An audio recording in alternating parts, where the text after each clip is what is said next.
ગુજરાતની અંદર અત્યારે ટેકાના ભાવે ખરીદીની શરૂઆત થઈ ચૂકી છે અને તમામની વચ્ચે વિસાવદરના પૂર્વ ધારાસભ્ય હર્ષદ રીબાડિયાએ રાજ્યના મુખ્યમંત્રીને એક પત્ર લખ્યો છે કે ટેકાના ભાવે જે ખરીદી થઈ રહી છે તેમાં ગુણવત્તાની ગાઈડલાઈનની અંદર થોડો સુધારો કરવા બાબતે એક પત્ર લખ્યો છે.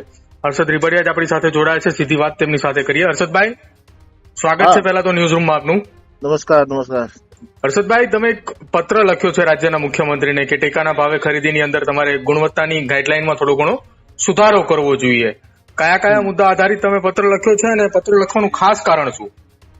ખાસ કારણ તો શું છે કે આ સાલ ચાલુ સાલ જે વરસાદ થયો માવઠાનો, એમાં મગફળીના પાથરા પડ્યા એટલે થોડી મગફળી ડેમેજ થઈ છે. હવે વાત એવી છે કે એફએક્યુ એટલે ફેર એવરેજ ક્વોલિટી નાફેડની ગાઈડલાઈન આવે છે.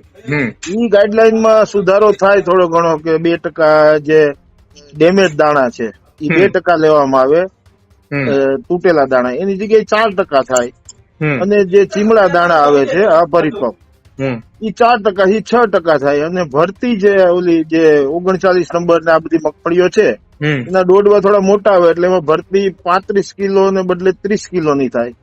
તો ખેડૂતોને પ્રશ્ન ઘણો બધા સોલ્વ થઈ જાય એમ છે અને ફાયદો. એટલે મેં મુખ્યમંત્રીશ્રીને લેટર લખ્યો છે કે આપ શ્રી દ્વારા દિલ્હી નાફેડમાં રજૂઆત કરવામાં આવે. રાજ્ય સરકાર નાફેડને રજૂઆત કરે, નાફેડ એની ગાઈડલાઈનમાં ફેરફાર કરે તો આ શક્ય બને. અને એટલા માટે મેં આજે આ રજૂઆત ખેડૂતો માટે કરી છે.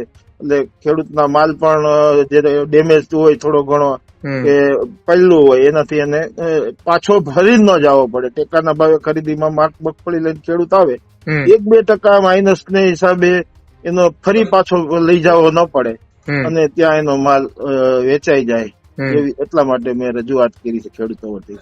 અચ્છા હર્ષદભાઈ, શું માનો છો રાજ્ય સરકાર દ્વારા જે ટેકાના ભાવે મગફળીની ખરીદીની જે વાત કરવામાં આવી છે કે પ્રતિ ખેડૂત દીઠ 125 મણ ખરીદવામાં આવશે, કઈ રીતે આ નિર્ણયને જોઈ રહ્યા છો? કેમ કે ભૂતકાળમાં ગત વર્ષે 200 મણ ખરીદી કરવાની પણ રાજ્ય સરકારે વાત કરી હતી.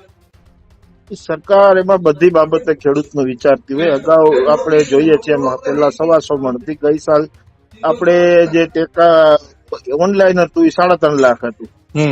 એટલે અને ગોડાઉનો પણ પૂરતા હતા એટલે વધારે ગઈ સાલ 200 મણ લીધી, પેલા 125 મણ ની આજુબાજુ લેતા હતા. એટલે સરકાર બધા પાસા વિચારીને ખેડૂતને મદદમાં ઉભી જ છે ગમે ત્યારે. અને મને 100% વિશ્વાસ છે કે ભારતીય જનતા પાર્ટીની રાજ્ય સરકાર ખેડૂતો માટે કાયમી ઉભી છે ને ઉભી રહેશે. આભાર હર્ષદભાઈ, વાતચીત કરવા બદલ.